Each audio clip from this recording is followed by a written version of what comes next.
What is hypercycle? Hypercycle enables AI systems to communicate and collaborate efficiently. Currently, this process is slow and costly. Hypercycle improves this by offering a secure global connection system with verifiable identities without depending on centralized parties. It provides a safe platform for AI to interact directly without intermediaries. For more information, go to hypercycle.ai.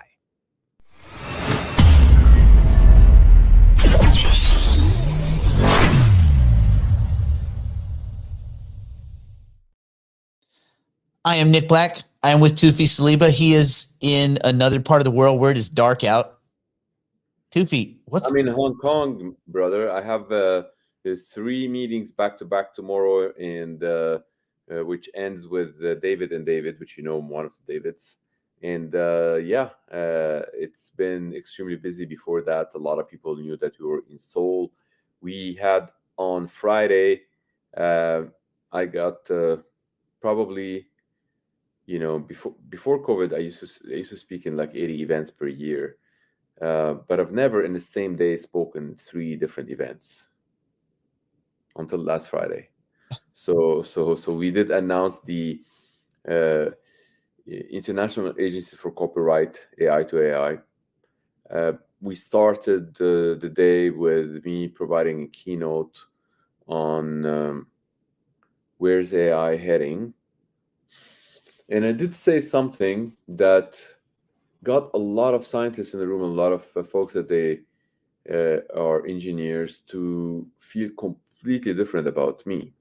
The scientists, they got extremely excited. The computer scientists, they knew exactly what I'm talking about. The physicists knew exactly what I'm talking about. The engineers, they thought this is a dream. Like, what are we talking about? Are we talking about dreams or whatnot? So one of the things that I talked about, we currently live in a time that we are 100% certain that we're returning the globe into global brain. No matter what anyone tells you, it's already going in that direction. Hypercycle proved that we can do it. A lot of people are going to follow, and I'm going to tell you who's following now, which is amazing. Okay, now if you were to think down the road, Nick, and I've had this conversation before Seoul. I was in Singapore, and I've had one of the panels was with the ambassador of Finland, and was with a gentleman with the name Phil, forget his name. He heads one of the family offices of Germany, one of the biggest family offices in Germany. And the French Swiss guy Thomas, who heads one of the biggest, it's probably the biggest European venture, like over 2,000 investments or whatnot. On that panel, we were talking about what would AI do if it's on its own, and how would AI be built to be better for humanity or whatnot. And when that video is available, I would like to share it with all the audience here, because it would be nice for them to see. Because there's certain things that the folks, they think they use their own, they project their own brain along with their learning about like the AI that existed a long time ago, to think that that is how AI is going to function in the future. Like, for example, when we talk about, if you get to, let's say, AGI, and you ask this AGI and say, hey, AGI, what does it take to get you to be 10 times better than it is today? AGI is artificial general intelligence. What the definition here of AGI, we're defining it that you have this machine that it's tiny bit smarter than any human that you can find. What does that mean? It's tiny bit smarter than all human combined. Because it's a machine. It's not like it doesn't really need time to switch between Bob and John. It is the same machine. Okay, so of course there are a lot of people that define AGI that it's like, oh, it's just artificial general intelligence, doesn't have to do anything with people. There's so many definitions. That's the definition that I'm using right here. If you ask this machine, you say, what does it get you 10 times smarter? It's going to come back and say 10 days, maybe 20 days, whatever that number is going to be. And it's going to say amount of money. It's going to say time and money. And let's say it says 10 days and $1 billion. What happens if you ask the exact same questions 10 days from now? What do you think it's going to say?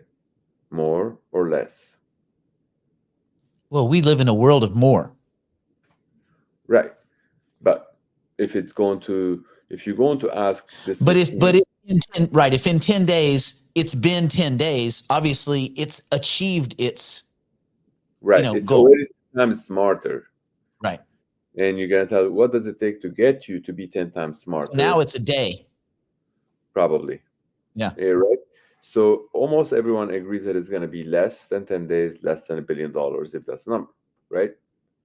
But then you get the folks that they are thinking from the perspective of like, yeah, no, but then you get to Moore's law first. There's a certain amount of hardware that's not going to get smarter than that. I'm like, wait. You're thinking that we're still the innovators. No, we're talking about the thing that is already 10 times more intelligent than all of us combined. That thing is not going to wait for us to be the innovators. That thing, I pointed at the wall. I'm like, it could use this wall to be the computer. It could use a rock as a computer. Now, of course, they thought that this is like some crazy stuff happening, but fast forward to the event in Seoul, I decided to show folks what the future computer is going to look like. Well, if the entire world is going to be one global brain, how's that going to expand? So then I started by asking a question to the scientists in the room, and any physicists would probably know the answer to that, and chemists and whatnot. If right now you take a laser beam and throw it at the sun, will the sun react? And the answer is yes. Can you measure that reaction? The answer is no. If you were to have like an AI that is a lot smarter than us, can it measure that reaction? With 100% certainty, the answer is yes. Maybe not right away, maybe at some point, maybe it needs to evolve itself, but the answer is yes. Well, if you trigger something that the input and it gives you an output and you can measure that, and then you can start doing a lot of sophisticated things with that, could that lead to the point where you're looking for energy to run more computation, you turn the sun into a computer? And the answer is yes. Like following it doesn't go against any of the laws of physics, that thing that I've just said right now. So is it a crazy idea for us to comprehend? Of course. Can we do it? And the answer is no, we cannot. But can we have something that's a lot more intelligent than us do it? And the answer is yes. Will it do that? I don't know. Maybe it finds that this wall is a lot closer and it can do exactly what that sun is going to do. Maybe it goes down to the atoms, whatever it is. The point is that we don't really need to be thinking from our perspectives like, oh, we have certain amount of energy on planet Earth, certain amount of processors, certain whatnot. We're talking about we're getting to the point where we have this thing that is a lot more intelligent than all of us and it's capable to evolve, and it needs to depend on itself to evolve and not us. So it doesn't really care about how much evolution we've got. So anyway, so that's Friday. That's like the first talk that I've given, and after that we talked about the international agencies for copyright. We've announced the launch of that, and the third talk was about copywriter. Copywriter is a also so one of the children that we've given birth from Hypercycle this year. This is a company that we're not only investing in. This is a company same as HyperPG, we're partnering, same as like Hyper Appliance. And Copywriter is that company that it's specifically from anyone who wants to get a copyright in the world of AI. You get the Copywriter software, and it gives you that.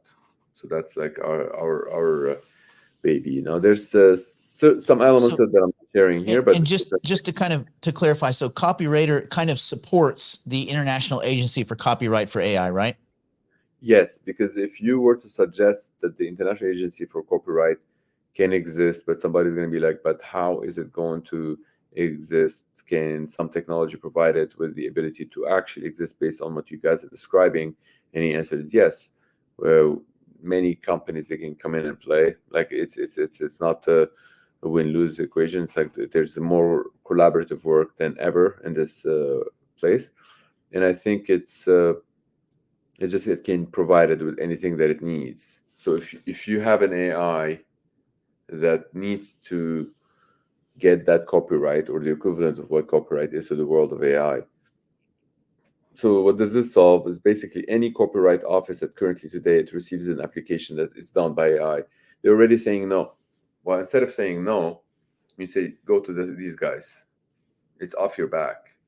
Once you send it to the international agencies for copyright, then that agency can take it and it's not a local government agency. It's like an NGO. It can take and give you what you need as a human. This is what you need as a human. But what it actually does behind the scenes is it goes and it talks to somebody like copywriter, and it's able to enable that AI to get the protection that it needs, because AI doesn't need, nor it can get the same protection that we get human. We get protection that we feel like we can go to court, but not AI cannot go to court. What are they going to go to court for? Is it going to punish AI? It's a different world, different mechanism, but that's what copywriters specialize in. Tufi, will copywriter be running? Obviously they'll be running workloads across the hypercycle compute ecosystem. Is that accurate? 100%. It uses hypercycle the same way. If you think of like Mark Benioff runs the Salesforce on Oracle. Does he tell any of his customers, buy the software from me because I'm Oracle? Doesn't really say any of that. Just say, this is what the software does, just buy that. Precisely as copywriter does. Doesn't really need to talk about hypercycle. We don't even care whether it does or not. What we care about is that copywriter becomes successful in providing authenticity to its clients. So yeah, that was a great launch. Of course, like we toured a lot of the factories or whatnot, because we have a lot of different kind of machines to announce with the Hyper Appliance and some of the partnerships, some of the AI that's going to be onboarded on the ecosystem. So yeah, it's been a lot of fun week, but there is certain things that happened in the last few days that can give us phenomenal or give the world or a lot of our community members like phenomenal reassurance that we've been right all along.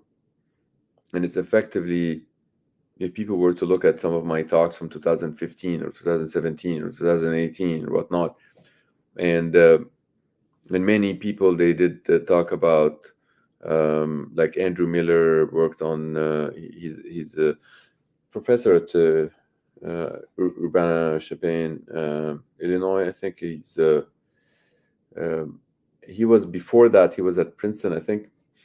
Anyway, point is that he worked on something that is called the proof of useful work.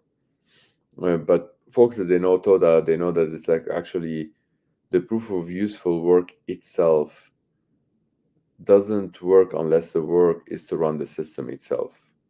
And that's what effectively what TODA is. So we have like a phenomenal transaction machine that we use in hypercycle. Instead of proof of useful work that it's useful to someone else, it's useful to the actual system to run the system itself. And that's what the TM in hypercycle, that's what we use. Now, when it comes to the entire hypercycle, when it goes to AIM, the AIM machine needs to provide proof to the VM that it's done the work. Now, we've designed this a while back, and it's all in its in a tiny little component that is called the hypercycle computation node. We should refer to it as the synapses of the global brain. Many people that they know HyperPG, for example, we started HyperPG with a partnership with folks that used to do Bitcoin mining, and they realized that they need to do AI computation. So for the longest time, we've been trying to tell folks that crypto mining, a lot of people can have different opinions on that, but the fact remains, whether people give you their opinion or not, the fact remains that crypto mining is simply guessing numbers. That's what those machines are doing. Okay? So that's a fact. Like if they can tell you, oh, it's solving some complex whatever, it's guessing numbers. If they're telling you they're trying to do something magical, they're probably either lying to you or they don't understand it. The reality is just simply guessing numbers, okay? So if you think of like the machine that is actually guessing numbers, Does it build? Is it there to run like this to the eternity? Is this how it's supposed to evolve, continue evolve like this to the eternity? Well, I mean, if you were to talk to the even like deep scientists, they would realize that everything is allowed to evolve except certain religions, that they get stuck into overpower certain thing. And sometimes those religions, they're um, they're incentivized, or they're actually fueled by certain folks that are benefiting from you without letting you know. Like if somebody, all they care about is selling you that hardware that's making that thing or whatnot, that somebody doesn't really care what is going to drive more sales. They just want more sales, and they want it. So if they feel like there's a bunch of religious people going in that direction, that's great. So, but when we look at how the evolution happened in this universe, whenever there's a conversion of potential energy to thermal energy, if it converts immediately without anything versus converting and doing a lot of things in between, which pretty much defines intelligence. So do we want to evolve this thing to get a lot more done in that conversion of energy, or do we want to keep it just guessing numbers? Like effectively, uh, that's what it comes down to. So luckily and finally, I don't know who is instigating many of the people. If you've been watching the news for the last couple of days, you can see that there's a lot of people that they started talking about this, uh, and yeah, and I'm extremely delighted to see that they're actually following our steps. It's nice to see that there's some brains happening on the other side following our steps, as opposed to are reluctant and they just want to continue doing the wrong thing without evolving for the sake of doing it. Because they have ego, whatnot. They're realizing the hypercycle route is the right direction. They're realizing that AI compute is much more beneficial, and I think Well, we'll converge. Tufi, is there a future where that you could imagine um, hypercycle workloads being part of some useful proof of work system, so that projects that are reliant on proof of work mining are not just number guessing farms, but actually are doing some useful proof of work alongside? And maybe some of that is AI compute, like across hypercycle rails. Absolutely, I think it's like things of if the folks, they're dropping their ego and they're coming halfway, and we would meet them halfway too. Like, I mean, we've been saying this for so many years, and it seems like uh, we need to converge and get to the point where we get to that point, and not continue calling them and telling them like, yeah, but you're wrong doing this or you're wrong doing that. There's like, look, I don't want to be right in calling them wrong. It's just going to hurt their ego, and it's not going to get us anywhere. They're already meeting us halfway. They're already coming in and saying it's like, okay, we need to start like doing some AI computation. And effectively, if you read some of the articles that was written a couple of days ago by Kathy Wood and other people, it's like pretty much like uh, folks that are familiar with like Hyper PG were like, dude, we talked about this 9 months ago with us with Hypercycle. And if you follow Tufi for 2015 in Geneva, I talked about this back then. So it's like, those kind of things. It's nice to see that other people, they're realizing that we've been doing the right thing for all along, and then now if they're coming to converge with us, we want to welcome them in open arms. We're not here to say it's like, oh, but you remember, see, I told you so. There's no point of saying it, I told you so. We're here to facilitate that. So a lot of Bitcoin miners, for example, they realize it's like, why do they want to listen to only doing mining when they can do mining and do uh, AI computing? So of course, like if somebody is providing you with funding just so you can go and buy the mining machines, I mean, if you're going to use that money to buy something else, of course they're going to get pissed off. not telling you to do that, but but you already have the facility. You already know how to run computing very efficiently. It's like somebody's been working out versus somebody's not working out, and they're both going for a run. Well, the one who's been working out, chances are gonna win that race. So I really want them to partake in this AI revolution and win the race, as opposed to being stuck saying like, no, I will not do it because my religion doesn't permit me to. You know, Don't you think, Tufi, don't you think they'll get pushed into it? Like, if you kind of propagate this out game theoretically, let's say 2 years out, aren't yeah, the companies, the teams, and the protocols that go ahead and look at this idea of useful proof of work, if proof right, of work is the game they're playing, and they say, you know, we could do this and that, it's not one or the other, don't you think right, they would have kind of a tactical advantage over the other projects? right. So many of the actual current miners, they are already building a lot of AI computation in parallel to that, and trying to they some of them, they tell me, should we do this instead? And I'm like, you don't really need to do things instead. If something is profitable, you continue doing it. If you think it's not, then you don't have to do it. But I don't want to get somebody to only sell cucumber. Well, look, I mean, you can sell cucumber and lettuce and tomato, and AI can come in all different flavor, and the people can make salads. Like, why you only want to sell cucumber?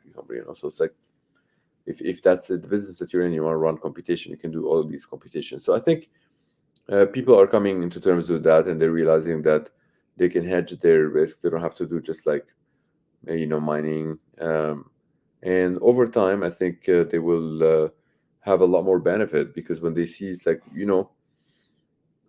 we've proven already that if you were to run AI computation on Amazon without hypercycle versus running on Amazon with hypercycle, remember, we're not replacing Amazon, then you're able to have something that's a lot more profitable if you're the CEO. And if you are the CTO, you have something that can get smarter every second. So now, if an engineer just heard what I just said, they get stuck to how. Let's stick with the what for now, and we can get to the how and spend a lot of fun with that. But it's effectively, that's what Hypercycle provides. So these guys, it can be phenomenal partners for us. So that's why, like, I want us to all welcome them in open arms. Like, if you hear somebody's like trying to do AI computation because they think it's like, okay, well, I forgot the title. They call it like Bitcoin and AI, whatnot. Welcome them. Don't push them away. We need to look. We need to either believe that we can get this AI to be safe for everyone, or not. If it's not, then people are gonna start joining that movement of like, oh, slow down the AI progress or whatnot. Please don't do that. This is not like, anyone who's gonna start slowing the AI progress, they're just going to end up a bunch of good guys slowing it down, but the bad ones are gonna continue to accelerate. So don't do that. Let's continue fast. It's already going. Let's continue going as fast as we can, because we really need to get to the benevolent AI, and the only way we can get there is to get as fast as possible, so we can have a global brain. Not a single entity can control the global brain. So yeah, it's such a great week, Nick. I mean, I can't. I mean, of course, a lot of people that they're looking into the Wednesday 11:55 come out and all that. Like, we already got the audit on that, and guys are working on the guide. I think they will push it out to everyone, and we'll send the link across with the guide of how to use it. And I think this is going to be super revolutionary, because everybody who's holding on to the HYPC and the holding on to license and marrying those two, they're going to start seeing like the benefit of both like the actual wealth creation and the rev share.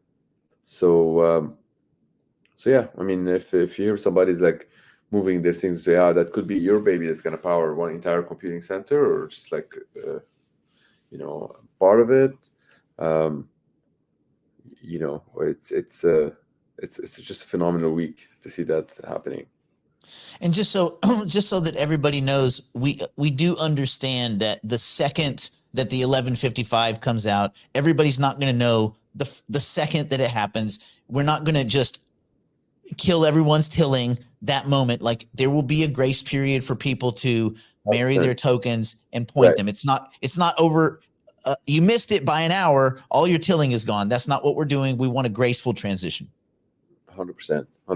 And I think it's there's a lot of excitement around the 1155 because people, they feel like they can own this thing, that it's actually providing AI compute while it still has the fluidity in the Ethereum world. Because remember what this 1155 does, it liberates your tokens, so you can do work, but it gives you the W and the R token, and those are in the Ethereum world. So it's like you get the best of both worlds, you know? Yeah. Okay, and my only final thought was, as we move forward over the next, say, 7 days, 10 days, whatever, are there any little interesting little tidbits you can throw at us? Anything snarky? Anything fun? Well, 9 companies in this year that we've got under our belt, and there's a potential getting number 10 before the end of the year. It's been a phenomenal year. I'm so excited about what's coming next. I know some of the dates that we put in front of us, some of them we say 2 weeks, end up getting 2 months, but some other things we say 2 months, end up getting 2 weeks. We're going full at it.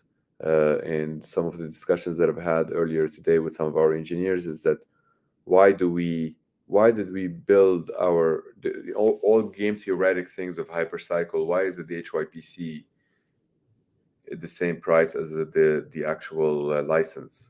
And because like this is $200, this is only like 60 cents, 70 cents, 80 cents. It's like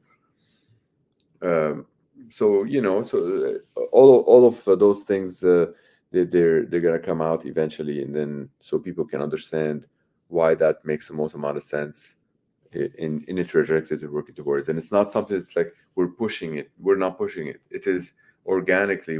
This is what makes the most amount of sense from game theory perspective.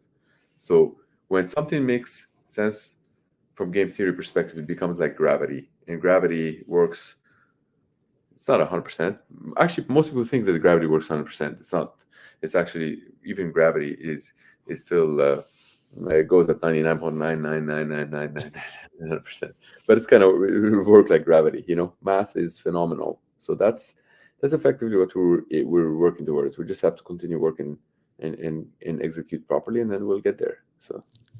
Well, awesome, Tufi. Thank you again for your time. We look forward to doing this again soon, as we ramp up towards compute phase. Yes, looking forward to it. Take care. Thank you, and we'll see you and everyone else on the next one. Take care.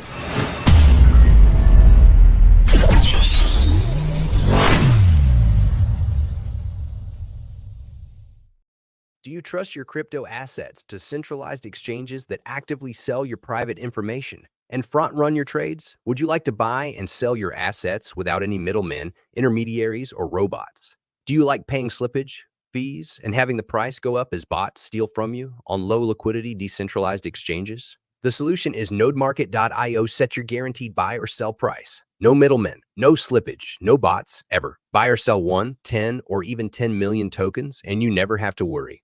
OTC trades are between you and the seller or buyer, guaranteed by audited smart contracts and no human middlemen. Nodemarket.io.